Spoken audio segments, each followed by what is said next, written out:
man's oldest friend and his greatest enemy. Organised firefighting in London dates back to the Great Fire of 1666, when the city was devastated. An area 1.5 miles by half a mile was totally destroyed. 87 churches and over 13,000 houses were lost to the flames.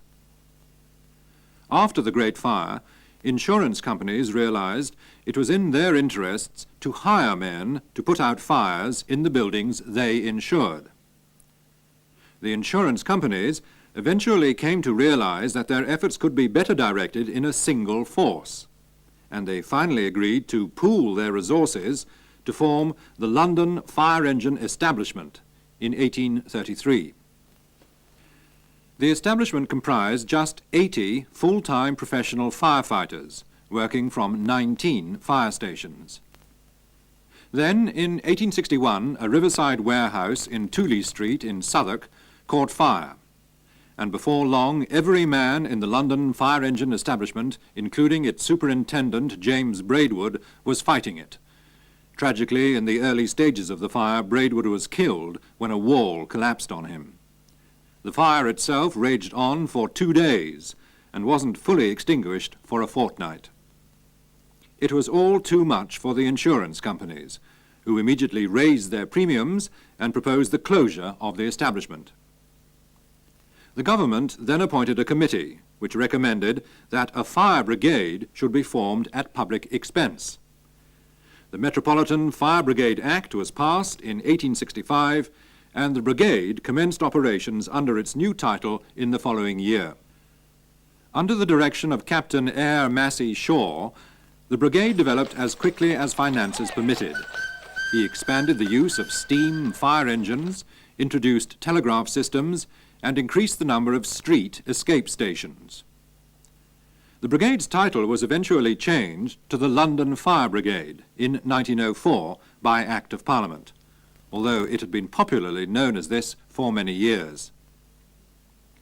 As the performance of motor-driven appliances improved, they were introduced on a wider scale between 1910 and 1920, and the last horse-drawn fire engine was withdrawn in 1921. The brigade was vastly improved in the period between the First and Second World Wars. As the petrol engine was perfected, fire engines were improved, and the first fully enclosed machines arrived.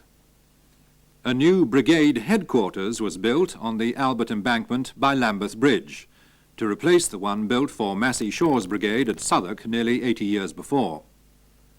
As the shadows of another war darkened over Europe, the government passed an act which provided for the recruitment of an auxiliary fire service. When the war came, the auxiliaries and the regular firefighters found themselves based at emergency stations all over London. They were largely equipped with taxis drawing trailer pumps to supplement the regular fire engines. The reputation of the service was greatly enhanced by the firefighters' work during the Blitz, and Sir Winston Churchill, in one of his famous speeches, called them the heroes with grimy faces. Realizing the importance of a unified firefighting force throughout the country, the government made emergency provisions for a national fire service, and this came into operation in August 1941. In Greater London, the separate brigades were formed into a single regional force. At the end of the war, plans were made for a peacetime service, and it was decided by the government that the brigades would be best run by counties and county borough councils. The London Fire Brigade resumed its separate identity under London County Council control in 1948. In 1963, the London Government Act was passed, establishing the Greater London Council as fire authority over the area previously covered by London, Middlesex, West Ham, East Ham, Croydon, and parts of Essex, Hertfordshire, Surrey, and Kent. The new brigade came into being on April the 1st, 1965, just 9 months before celebrating the centenary of the Metropolitan Fire Brigade and the tercentenary of the Great Fire of London. The London Fire Brigade is now one of the largest firefighting and rescue organizations in the world, responsible for the protection of life and property from fire within the 620 square miles of Greater London, with its resident population of around 7 million people. The brigade has 114 fire stations, organised into 11 divisions, sited to provide effective fire cover in accordance with standards recommended by the Home Office. The brigade attends every call it receives and deals with every incident, however great or small. Demands on the services of the brigade have grown steadily, and in 1966, 55,500 emergency calls were dealt with, rising to over 121,000 in 1984. Emergency calls are currently received by control rooms at Croydon, Stratford and Wembley. With the use of visual display units and a teleprinter system, stations know within seconds of the address to which fire engines are being mobilised, and even a map reference to pinpoint the location.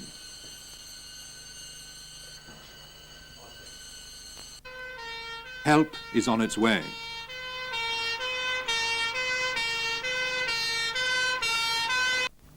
The brigade relies on its radio system, and crews are constantly updating control by radio messages, and their progress is recorded on the availability map. Control is the nerve centre of the brigade, where fire engines, known in the brigade as appliances, officers and specialist equipment are mobilised to incidents. London firefighters are trained to deal with every type of emergency and are required to be capable of offering help. Basic knowledge must cover chemistry, radiation and other relevant subjects necessary for survival in a hazardous environment.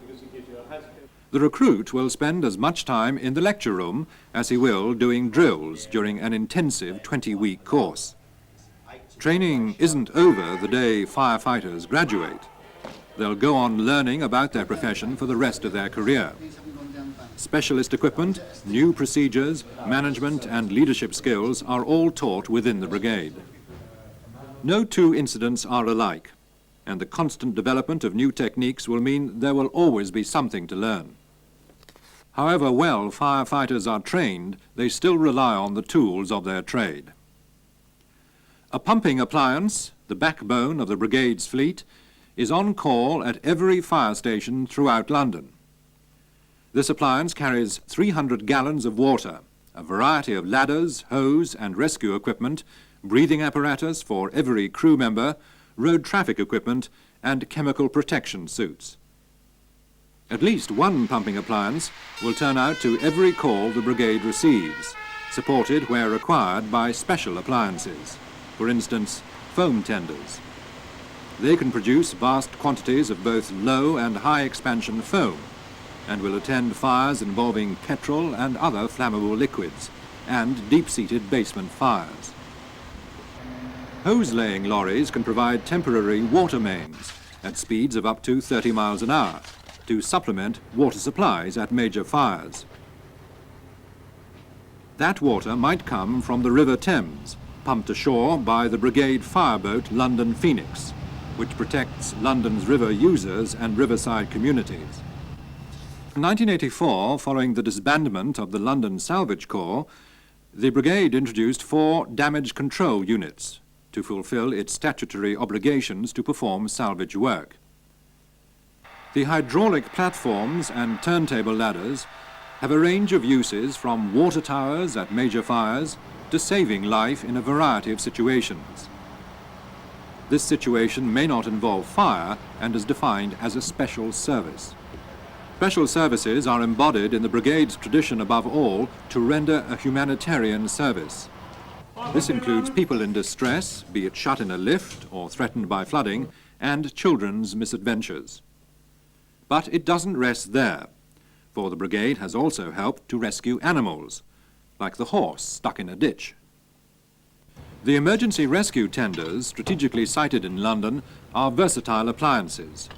They carry emergency generators and lighting, electric and pneumatic cutting gear, hydraulic lifting and spreading equipment, and are used at road traffic accidents or train crashes when people are trapped and must be cut free. As more and more chemicals are stored, used and transported in the capital, so the risk of accident grows, and so the brigade's knowledge of how to deal with them has grown accordingly.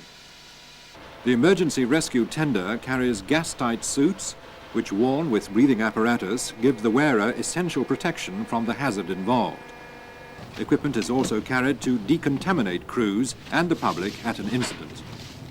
To assist officers at incidents involving chemicals and other hazardous substances, the brigade has developed CIRUS, a computerized chemical information system which is the most advanced in the country.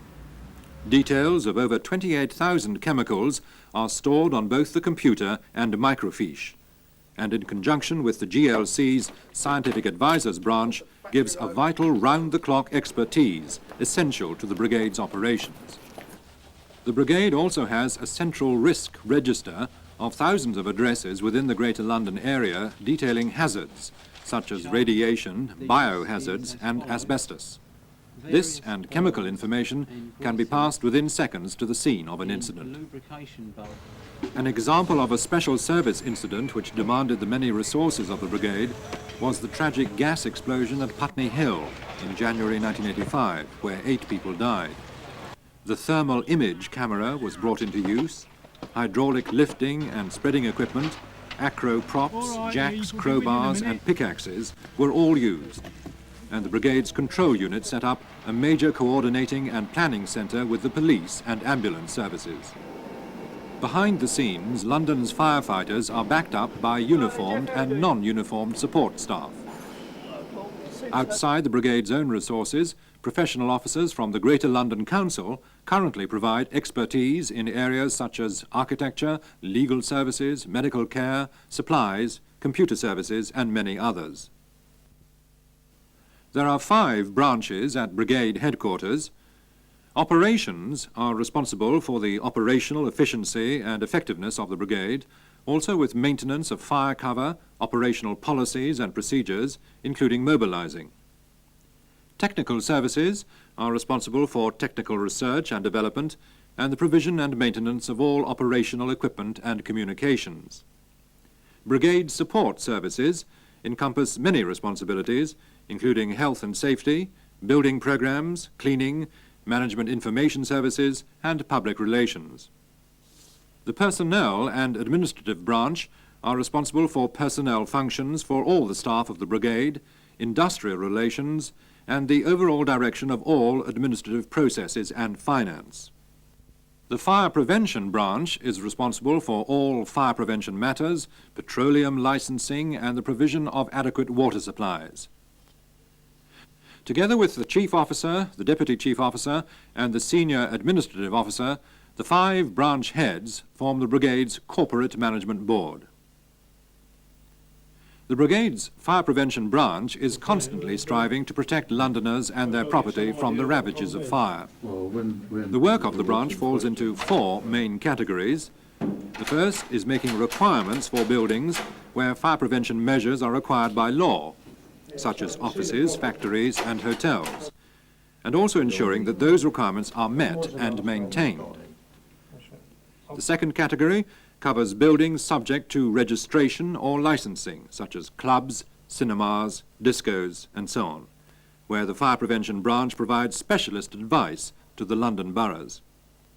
The third category covers advice given by the branch in respect of buildings which are not controlled by legislation, but where fire safety is still of paramount importance, like hospitals.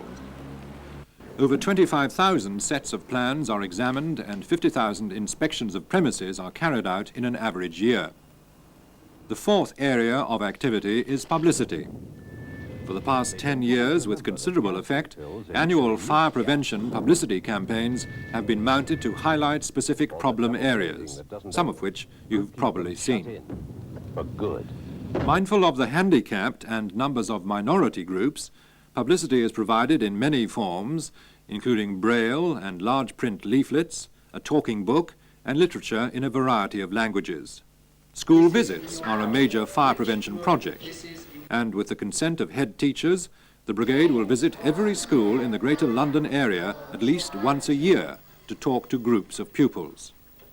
The continuing work of the Fire Prevention Branch goes a long way to minimize the effects of fire, but fires and disasters do still occur. London's 7,000 professional firefighters provide a 24-hour service on a 4-shift system, trained, equipped, and ready to meet the public's expectations.